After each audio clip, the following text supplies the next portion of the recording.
what would you want to have incorporated in an evaluation about you? You want me to come in and I like your shirt today, so you're going to get a good grade. Good evaluation. And I'm not so crazy about facial hair, so you're not going to get one. And so, and you look a little sloppy in this little hooded thing. So I mean, what do you want it to look like? What do you want it to say? Like, how much work the teachers put in outside of the classroom? Like, Okay, so have some criteria that what teachers do outside of the classroom as part of the process. Yeah. Student involvement Student involvement in what sense? in like the teaching, learning aspect. So you mean student achievement? Sure. Okay. Okay, so we have student achievement outside avenues of assessment. Who do you think should assess you? students. Okay, students. Okay, now, do you think a kindergartner is going to be able to do that? So should we want to set some parameters? Maybe high school students, but not ninth grade boys. We don't want ninth grade boys to assess anybody. Okay, so how about, okay, so some students in some cases, who else should evaluate you? Administration, sure, your principal. Parents, fellow teachers, peer review, key. I was going to say peers too. Peers. Okay, so now we're kind of shaping this a little bit. So the evaluation is going to be based on student achievement. Now, this evaluation, what percent do you think should be based on student achievement? I can tell you what Senate Bill 6 wanted. Did you discuss Senate Bill 6 in here at all? No? Okay. They wanted better than 50% of it on student achievement. Why might that or might that not work? Can anyone tell me? Yeah. Depending on what, like, socioeconomic level. Sure, or socioeconomics. developmental. Okay. Some of the other things that might, how about absenteeism? How about homelessness? Don't those factor in somewhere? We have 1,300 homeless students in Volusia County. 61,000, 1,300 are homeless. So here we have, a picture of a student is not as typical as when Mr. Hodges and I went to school in the 60s. We all looked alike. In our classrooms, we all pretty much looked alike. That's not what you all have experienced. You're at Stetson University, so I imagine you were probably near the top of your class. So you had peers that were interested in academics, but you also had peers that weren't. So how do we judge those students? How does the teacher interact? How do we measure the teacher that gets all those kids that could care less for whatever reasons may be? It's a daunting process.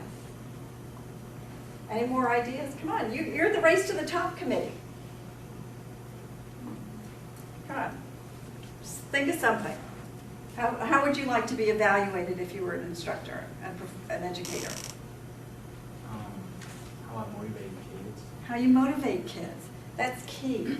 That's absolutely key. Because according to some, motivation is critical in teacher preparation. And what we hear from Teachers of the Year, because on this committee there were quite a number of Teachers of the Year, 4 from around the state, and their passion for what they do and did is palpable, truly palpable. And one teacher said, and I think it was pretty profound, when she was evaluated, she said, don't just tell me what I did that was right or wrong.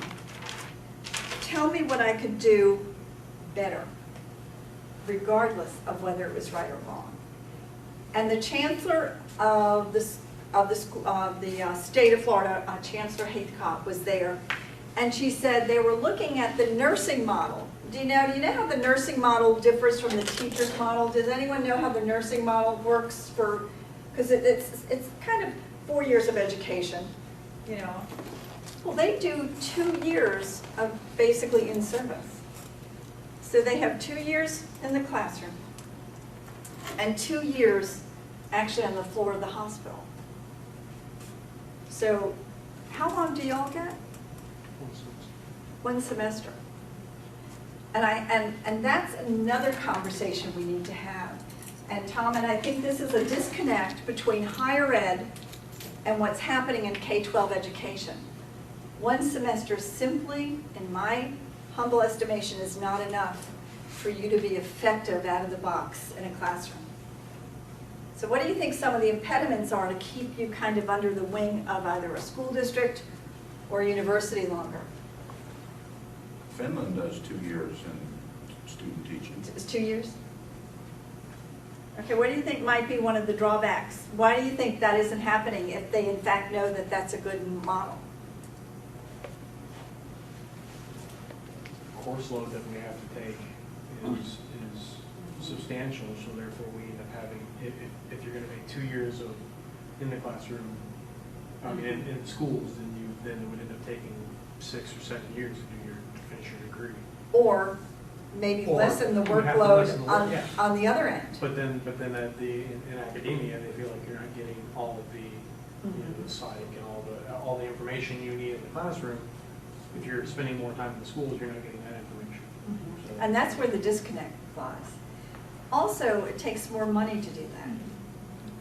It takes more money to have you stay longer, whether it's your parents' money if they're going to pay for that extra year of schooling or internship, or whether it's the state money. You know, that's really part of the process as well. So, Finland, they pay them, but that 2 years of student teaching, they're paid, but it's like an apprentice teacher would work with a veteran teacher. that's exactly what some of the Race to the Top models are talking about doing. Having that apprenticeship, if you will, longer. Having a student be in mentoring longer. However, does that mean that the school district would then have to pay that apprentice salary? Because now you're having 1.5 people in a classroom. So again, Pay them an aid salary. yeah, well, but still, that's still money that we know would be effective in the training of teachers, but it's still in this economic climate. I know this sounds like a pop quiz, so I won't ask you this question. The Florida Department of Economic and Demographic Research estimates that next year Florida will have a $2.5 billion with a B hole in its budget. $2.5 billion out of a $70 billion budget, $2.5 billion, and that goes. So we're hearing, because all this stuff, the election's over, they're starting to lay the groundwork, they're going to have committee meetings, and there's also a Senate Bill 6 already written by the Foundation for Florida's Future already. A Senate Bill 6 has already been written by Patricia Levesque and her committee. So for us to think that we're going away from education reform, that we dodged a bullet, well, we dodged a bullet, but we're still under a barrage. So it's real important to understand. I like to make the analogy that Race to the Top is like business R&D, research and development. Do you know how many merit pay plans we've had in the state of Florida over the past 12 years? 5. Not in any specific order. Best, STAR, MAP, ProComp, and then merit schools. Guess how many have been successful? 0. Why? They've been developed in a 60-day legislative session without any buy-in from the teachers, without the proper funding to the school districts. We have an opportunity, if there's anything you take away from my conversation today, is we have an opportunity with Race to the Top to use the business model, which business people love to tout. You can tell your business friends, hey, we're using Race to the Top money for research and development to pilot programs. Do you think when General Electric went to India for the first time, they were one of the first to outsource? Do you think they outsourced their entire operation? No. course not. So it's the same with education.